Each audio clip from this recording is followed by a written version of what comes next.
जीवन में उत्साह जरूरी है।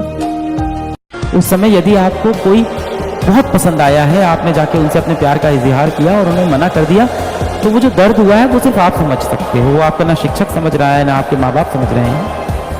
तो हो सकता हो आपका कोई दोस्त हो जिसके दिल में सच में चोट लगी हो, सच में दुखी हो, रियली हर्ट हो, और वो आपके पास आए बेटा, तो कभी ना उसको इग्नोर नहीं करना, उसको पास बैठाना, उसको कस के गले लगाना। हाँ, पर उसको रोने देना, उसके आंसू मत रोकना, उसको रोने देना, क्योंकि कई बार रोना बहुत जरूरी है, जिससे ये भी पता चलता है कि जो चीज जीवन में नहीं। और जीवन की लड़ाई में दो ताकतें बहुत काम आएंगी, एक मन की और एक शरीर की।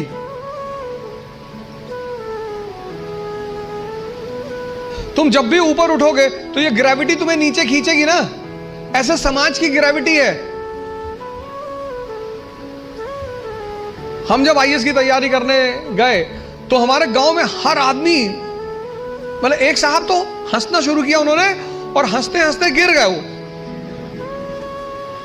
उन्होंने हमसे पूछा दिल्ली क्यों जा रहे हो? अब मेरा दिमाग खराब था, मैंने कह दिया मैं आईएएस की तैयारी। बोले आईएएस? फिर वो हंसने लगे और हंसते हंसते वो गिर गए।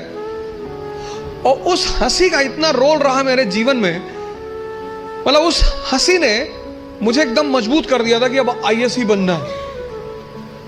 उस दिन मुझे एहसास हुआ कि महाभारत क्यों हुई।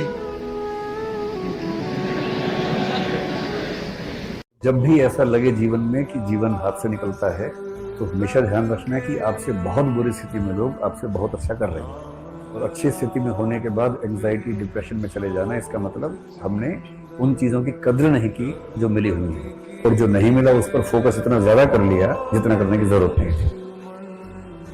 जिसने भी आपको दुख दिया है उसे माफ कर दीजिए। इस दुख का कारण मैं खुद हूं, और मैं अपने आप को कभी माफ नहीं कर सकता। कोई व्यक्ति या भावना हमें केवल तब परेशान कर पाती है जब हम उसे शक्ति देते हैं। अतीत का बोझ मन से उतार दीजिए।